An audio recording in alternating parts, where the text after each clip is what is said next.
Armsad sõbrad, kätte on jõudnud esimene pühapäev pärast nelipüha, mida meie traditsioonis pühitsetakse kui kolmainu Jumala püha.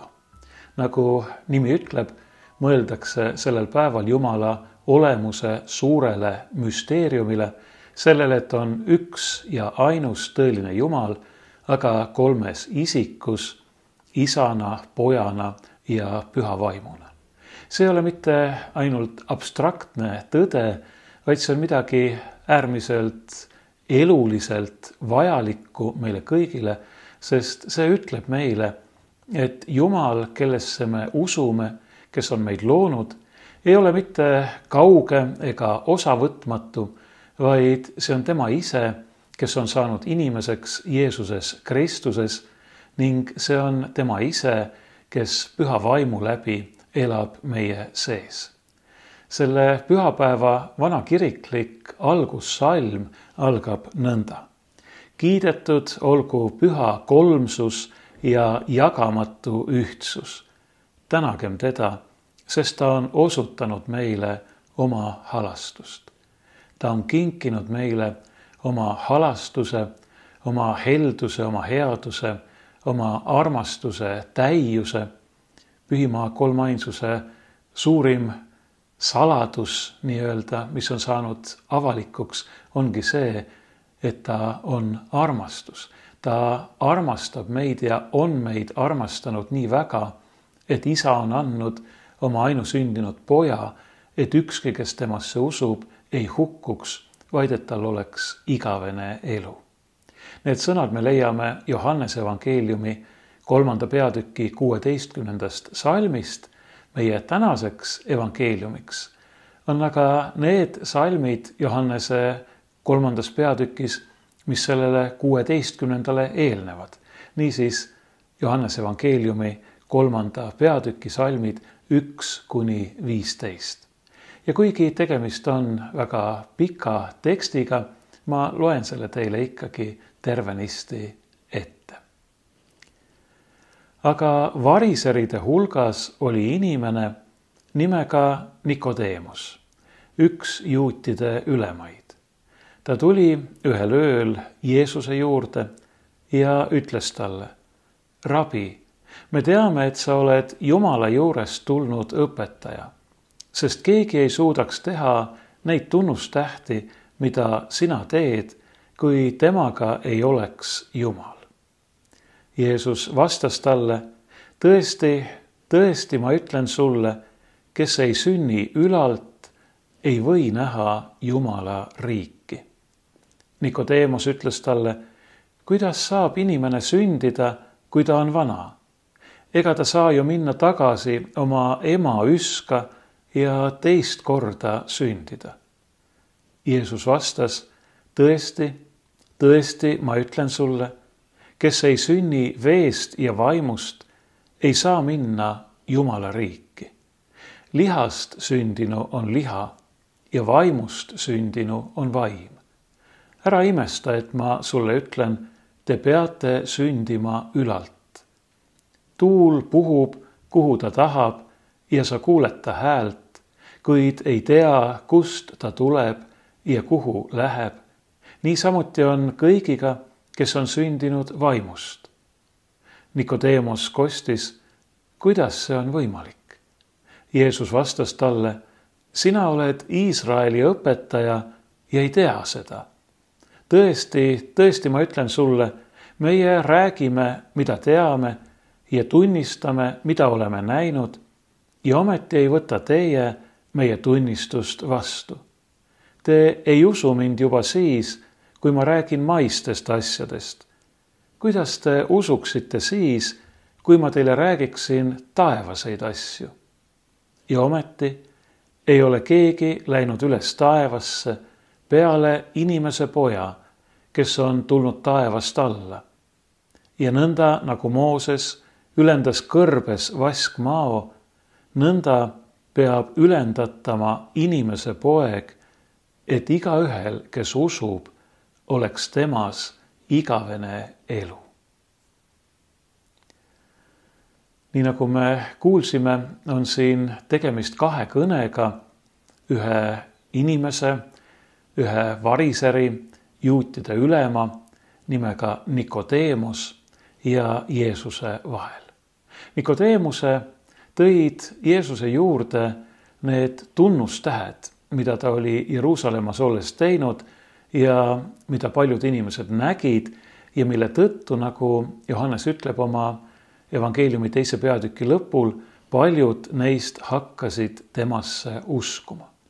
Küllap siis Nikodeemos oli üks nende hulgast, kes oli hakanud Jeesusesse mingil kombel uskuma, aga samal ajal ei tulnud ta mitte ainult enda nimel, vaid ta tuli ka teiste esindajana, nende samade variseride või suurkohtu liikmete esindajana. Kui ta Jeesuse poole pöördub, siis ta teeb seda meie vormis. Aga läheme kõigepealt selle Jeesusesse uskuma hakkamise juurde, millest Johannes kõneleb. Paljud, kes nägid tema tunnustähti, hakkasid temasse uskuma. On täiesti selge, et nende inimeste usk oli küll mingil kombel olemas ja mingil kombel seotud Jeesusega, aga see ei olnud täiuslik. See oli kaugel täiuslikkusest. See ei olnud usk temasse kui Messiasse, temasse kui Jumala inimeseks saanud pojasse, päästjasse, lunastajasse, õnnistegijasse. See oli täpselt selline usk, nagu Nikodeemos ütles, keegi ei saa teha neid tunnustähti, mida Jeesus teeb, kui temaga ei oleks Jumal. Järelikult Jeesusega tõenäoliselt on Jumal. Ent kuigi see usk oli kaugel täiuslikkusest, oli see siiski midagi ja me näeme, et Johannese evangeeliumis üldse kuidagi ei halvustata ega alavääristata nende inimeste usku, kes usuvad tunnustähtede pärast, lihtsalt tihtipeale vihjatakse, et see ei ole veel kõik. Nii nagu Jeesus ütles pärast ülestõusmist ka Toomale, sa usud, sest sa näed või oled näinud, aga õndsad, tõeliselt õndsad on need, kes usuvad, isegi kui nad ei näe. Nemad tõepoolest usuvadki päriselt, sest nad ei näe, aga sellegipoolest nad on kindlad, et see, mida Jeesus ütleb, on tõde, see, mida ta teeb, on Jumala töö ja tema ise on mitte lihtsalt Jumala juurest tulnud, vaid Jumala ainusündinud poeg, kes on üks oma isaga ja on tulnud, et viia lõpule tema töö, täita tema tahtmist. Aga ka selline usk, mis saab alguse tunnustähtedest, on ikkagi midagi rohkemat kui täielik usu puudumine. Ja eks nii peaksime ka meie suhtuma inimestesse, kes tulevad oma kahtlustega ja oma küsimustega, isegi oma kõhklustega meie juurde midagi Jumala kohta, Jeesuse kohta küsima. Me peaksime hoiduma kõigiti nendesse üleolevalt suhtumisest, nende naeruvääristamisest, sest et ega me ise ei ole tegelikult väga palju teistsugused. Jah, me ütleme, et me usume, meil on mõnel kindlam, mõnel ehk isegi mitte nii kindel usk, aga ikkagi usk Jeesusesse, Kristusesse kui tõelisse Jumalasse, meie loojasse, lunastajasse, meie päästjasse. Aga ikkagi, kas pole mitte meiegi jaoks nii palju sellist, millest me päriselt aru ei saa ja mille kohta meil on endiselt väga mitmesuguseid küsimusi. Igal juhul ka selline usk nagu see, millega tuli Jeesuse juurde Nikodeemos, on midagi head, see on midagi väärtuslikku, sest et see annab inimesele võimaluse just nimelt Jeesuse juurde tulla, tema käest küsida, teda tundma, õppida, ennast tema sõnal ja ta vaimul puudutada, valgustada, pühitseda ja juhatada lasta. See on algus ja see on hädavajalik algus. Ükskõik, mida me tahame saavutada, kuhu me soovime jõuda, algus on ju alati hädavajalik. Nagu öeldakse, ka 1000-miiline teekond algab ikka esimesest sammust. Niisiis oli Nikodeemos üks nendest inimestest, kes olid kuidagi hakanud Jeesusesse tema tunnustähti nähes uskuma. Ta tuli Jeesuse juurde küllap oma isiklike küsimustega, küllap ka kahtluste ja kõhklustega, nii nagu ma juba mainisin, aga ka teisi neid samu varisere ja juutide ülemaid või suurkohtu liikmeid esindades. Ja ta õigupoolest justkui ei küsigi midagi Jeesuse käest, vaid ta konstateerib, et kuna Jeesus teeb selliseid tunnustähti, siis peab temaga olema Jumal. Sellesse aupakliku tervitusse on muidugi küsimus ikkagi peidetud. Küsimus, et kes see Jeesus siis tegelikult on, kelle ta ütleb enda olevat ja kust ta tuleb. Tõepoolest, kes ta selline on? Võiksime veidi nagu halvustava tooniga lisada, et kelleks ta ennast peab. Ma ei usu, et Nikodeemosel oli selline halvustav toon, aga küllap see võis olla mõnedel nende hulgast, kes olid Nikodeemose volitanud enda nimel Jeesuse juurde minema. Kes see õige selline on? Mida ta endast arvab? Kelleks ta ennast peab? Et ta tuleb ja selliseid tegusid teeb ja selliseid sõnu kõneleb. Tuletame meelde, ta oli alles veidi varem ajanud Jeruusalemma templist välja kaubitsejad, oli templi puhastanud ja öelnud, et lammutage see tempel ja ma ehitan ta üles 3 päevaga, viidates nõnda oma surmale ja ülestõusmisele. Aga kindlasti oli palju inimesi, kes võisid seda võtta sellise tühipalja suurustamisena. Kes ta selline siis ikka on? Muidugi Jeesus ei olnud mingisugune suurustaja, sest et need tunnustähed, mida ta tegi, need tõepoolest kinnitasidki, et temaga on Jumal. Kinnitasid veel palju enamat, kinnitasid seda, et ta on ise inimeseks saanud Jumal, aga sellest ei olnud Nikodeemosel muidugi aimu. Selles osas ei olnud tal mitte mingisugust selgust. Ja sellega on Nikodeemos sarnane väga paljudele inimestele ka tänapäeval.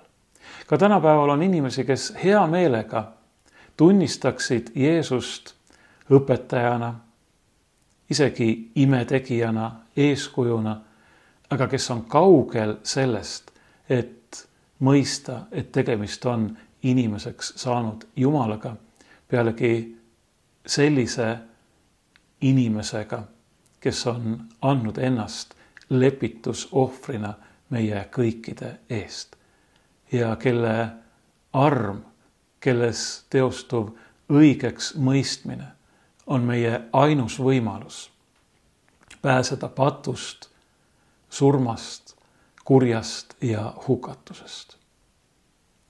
Nikodeemos tuli, nagu paljud inimesed tulevad, uudishimuga, aga siiski väga piiratult selles mõttes, et ta ei olnud sugugi valmis tunnistama Jeesust enamaks kui lihtsalt üks eriline Jumalale lähedal seisev inimene. Jeesus ei andnud Nikodeemosele päris otsest vastust, kindlasti mitte sellist, nagu Nikodeemos ootas. Õigupoolest Jeesus pööras Nikodeemose küsimuse ümber. Jeesus on see, kes ta on Jumala ainusündinud poeg, ta on isa sõna, kes on saanud lihaks, ta on meie lepitaja, patuste päästja, maailma õnnistegija. See ei ole üldse mingi küsimus. Küsimus on hoopis selles, kas inimesed ise on need sellised, kes on võimelised Jeesuse sellena, kes ta on, ära tundma ja vastu võtma. Tõeline küsimus on see, kes oleme meie Jeesuse sõnu kasutades, mida ta kohe siin Nikodeemusele rääkis, kas me oleme maised või taevased? Kas me oleme sündinud lihast või vaimust? Kas me oleme liha või vaimu lapsed? Ja siit tulenevalt ka, kas me oleme vale või tõe lapsed? Kas me oleme pimeduse või valguse lapsed? Kas me oleme surma ja hukatuse või elu ja igavese õndsuse pärijad? See, kes on Jeesus, on selge. Ta on Jumala inimeseks saanud poeg. Aga kes oleme meie? Kui Jeesus ütleb, et ükski, kes pole sündinud ülevalt, veest ja vaimust, nagu ta lisab, ei või näha Jumala kuningriiki ega sinna sisse pääseda, siis see tähendab ka, et mitte ükski inimene, kes ei ole sündinud ülevalt veest ja vaimust, kes ei ole vaimu laps, mitte ükski selline inimene ei saa, ei ole võimeline tundma Jeesust sellena, kes ta tõeliselt on. Püha Paulus ütleb oma esimeses kirjas korintlastele, et ükski ei suuda öelda, Jeesus on issand, muidu kui pühas vaimus. Veest ja pühast vaimust sündimine teostub muidugi ristimises, mis tuleb võtta vastu Jumala enda poolt kingitud usus. Jeesus ütleb ju, et kes usub ja on ristitud, see päästetakse, aga kes ei usu, mõistetakse hukka.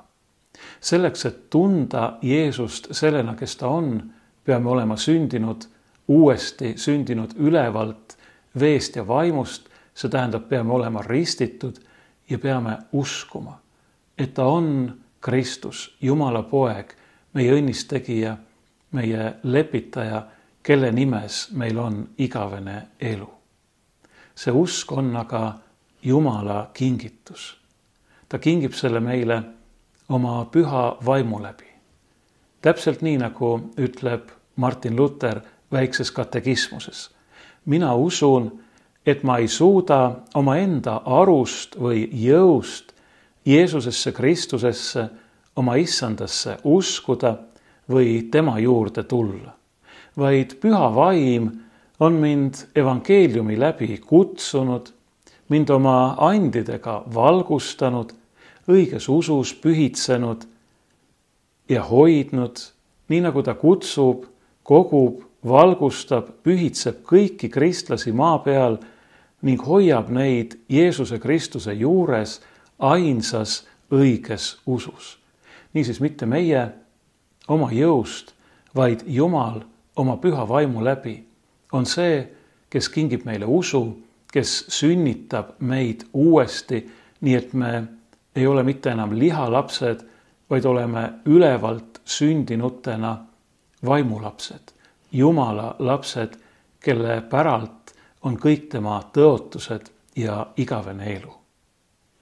See usk, mille Jumal meile püha vaimu läbi kingib, ei ole aga mitte lihtsalt usk Jumala olemasolusse, nii nagu paljud inimesed arvavad, et see on üldse peamine küsimus, kas Jumal on olemas või ei ole. Ei, see tõeline usk ei ole mitte pelgalt usk Jumala olemasolusse, vaid see on usk Jumalasse sellena, kes ta on. See tähendab, tulles nüüd tagasi tänase püha juurde, usk kolmainu Jumalasse, isasse ja pojasse ja pühasse vaimusse, kes on meid loonud, kes on meid lunastanud, kes on meid uuesti sünnitanud ning kes meid jätkuvalt valgustab, pühitseb, hoiab, juhatab ja elustab, nii nagu lugesime katekismusest. See on tõeline usk.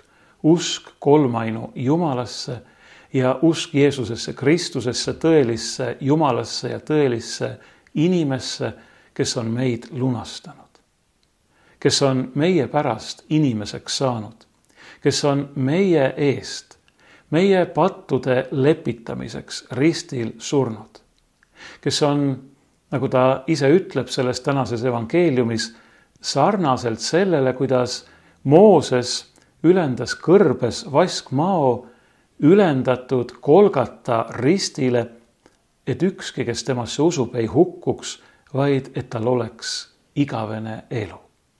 Tuletame seda Vana Testamendi lugu meelde.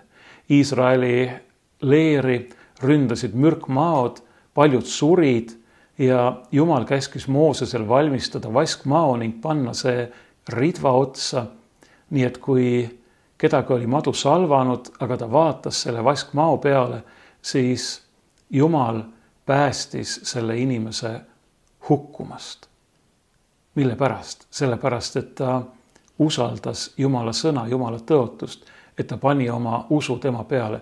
Mitte see vaskmadu ei teinud inimesi terveks, ei päästnud surmast, vaid Jumal. Jeesus võrdleb ennast selle vaskmaoga, aga muidugi ta on palju enam kui vaskmadu. Tema ongi inimeseks saanud Jumal, kellele vaadates, kellele kui meie eest risti löödule surnule ja surnuist üles tõusnule vaadates, oma usku tema peale pannes, ennast tema kätte usaldades kõiges, absoluutselt kõiges, nii elus kui surmas, nii rõõmus kui valus, nii oma julguses ja kindluses kui ka oma kahtlustes. Me leiame pääsemise ja igavese elu ainult temas. Tema on tee ja tõde ja elu. Ükski ei saa isa juurde, see tähendab taevasse, igavesse ellu muidu kui tema kaudu. Kui meil ei ole sellist usku temasse, siis me hukkume. Aga kui me ennast selles usus Jumala armuhoolde usaldame ning kui me oleme valmis tulema ülekohtu pimedusest tema imelise valguse juurde, siis võime teada, et oleme päästetud. Siis võime teada, et meil on igavene elu. Nii nagu Jeesus ise ütleb, me ei lähe mitte kohtu alla, vaid oleme juba läinud surmast ellu. Sellise usu tahab Jumal kinkida oma püha vaimu läbi kõigile. Ja kui teie hulgas on praegu neid, kellel seda usku veel ei ole, siis teadke, ta tahab seda kinkida ka teile. Ja ta teeb seda just praegu, sest kuidas Jumal kingib meile oma püha vaimu ja usku, eeskätt ikka evangeeliumi, selle hea sõnumi kuulutamise kaudu, Jeesusest Kristusest, meie lunastajast, meie õnnistegijast. Ta teeb seda nende samade sõnade kaudu, mida te praegu kuulete. Jumal annab teile teada seda, et ta armastab teid kõiki, meid igaüht. Ta on meid nii väga armastanud, et on oma ainusündinud poja andnud. Kõiki meie hulgast. Ka sind, kes sa praegu seda kuuldes võib-olla kahtled ja ei tunne endas kindlat usku. Tea seda, usu seda, sa oled armastatud, sa oled lunastatud. Ka sinule tahab Jumal kinkida igavese elu koos endaga oma taevases kuningriigis. Ta ei ole jätnud mitte midagi selleks tegemata, vastupidi, ta on teinud kõik, sest tema ainusündinud poeg on ennast andnud, on ülendatud ristipuule, et mitte ükski meie hulgast ei hukkuks, et mitte keegi meie seast ei peaks enam kartma surma ega igavest hukatust, vaid me võiksime teada, et me oleme kindlates kätes. Jumala, meie isa, meie looja, Jumala poja, meie õnnistegija ja püha vaimu, meie hoidja, valgustaja ja pühitseja armastavates kätes.